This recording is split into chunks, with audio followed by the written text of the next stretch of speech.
Welcome to the Motivation Train.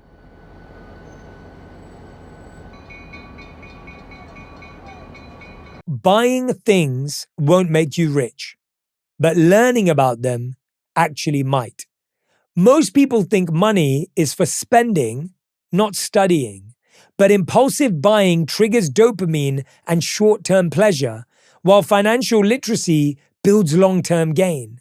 Studies show those with higher financial literacy experience lower anxiety, more saving, and better life outcomes.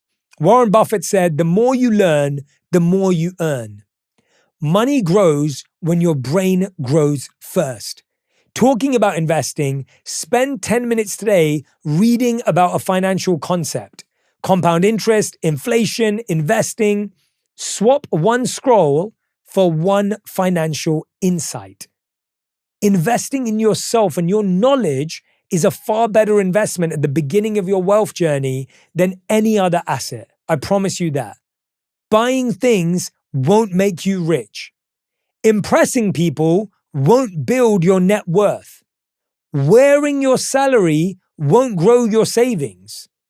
Spending like you're wealthy won't make you wealthy. Every time you buy to feel better, you're selling off your future peace. You don't need more stuff, you need more strategy. The goal isn't to look rich. The goal is to stop worrying about money. Now, I'm not saying I don't want you to treat yourself. I'm not saying that I like nice things too. I don't think there's anything wrong with that. You just don't want it to be imbalanced. You don't want it to be that you're stressed every time you buy something. I was talking to a friend about this. He didn't go to university. He found something that he loved early on in life and started making a living. Now, in the beginning, it didn't make him loads of money. But he learned very quickly how to not get wrapped up in building a lifestyle and actually how to invest it and learn about it. And that's the point I really want to bring about here. It's not just investing. Before investing, there's a learning piece. Okay, is it property? Is it compound? Is it this? Is it borrowing? It's figuring that out. And I think a lot of people today will be like, hey, invest in this because this is the next big thing. Hey, invest in this because this is the next big hit. And the challenge with that is you do something with very low learning. Usually it's a very big investment. I've got another friend who knew nothing about crypto, put practically 50% of his life savings into it.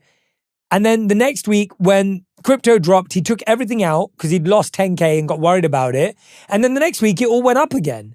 And then he'd lost all of it. And it was just this mess of getting involved in things and investing in things that you have very little insight over. At the same time, I've got friends who got great jobs out of university, but their lifestyle changed so much that their lifestyle was competing with their income, right? When your lifestyle is competing with your income, the pressure that we experience, that makes it extremely hard to turn that into future value. A lot of the times we can look at people and think that they're spending lavishly, but we're looking at a number, not at a percentage. I would start looking at your life as a percentage of how much you spend on your lifestyle versus how much you spend on your future. It's not about the amount. Someone could spend 10,000 on a wedding. Someone could spend 50,000 on a wedding. Someone could spend $1 million on a wedding. It's not about the amount they spend. It's the percentage of their income that matters about how they spend. And so stop looking at numbers at face value. Start looking at your life as a percentage of what you're walking home with after tax and figuring out how that feels for you. I think the before and after tax is a whole conversation in and of itself. So many of us look at how much we make as a revenue standpoint or as an income standpoint and not looking at what does that look like after tax? What does that look like after rent? What does that look like after my car bill? Right? I see so many people with really great, amazing cars that is their entire salary is the amount that car is worth. And all of a sudden, when you start looking at those payments monthly, it starts getting really painful.